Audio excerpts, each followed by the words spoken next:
আসসালামু আলাইকুম। Blog by জলিসমম page থেকে নতুন একটি রেসিপিতে আপনাদের সবাইকে স্বাগতম জানাচ্ছি। আশা করছি আপনারা সবাই ভালো আছেন। আমিও আপনাদের দোয়া আলহামদুলিল্লাহ ভালো আছি। মাছ মাংস তো আমরা সবসময় খেয়ে থাকি, তো আমি সবসময় চেষ্টা করি মাছ মাংসর সাথে সাথে যে কোনো একটা শাক অথবা সবজি রাখা। সেজন্য আমাদেরকে প্রতিদিনই শাকসবজি কিনতে হয়।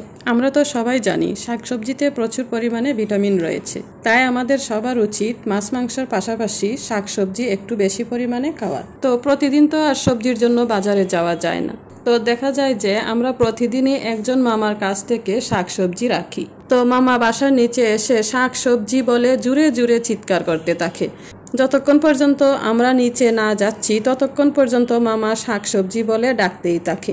দেখা যায় যে আমার শাকসবজি রান্না করার ইচ্ছা না থাকলেও ওই মামার ডাকাডাকির কারণে আমার সবজি রাখতে হয় এবং রান্নাও করতে হয়। তো এভাবেই জীবন চলছে। মামাকে আর বলতে পারি না যে মামা সবজি রাখবো না।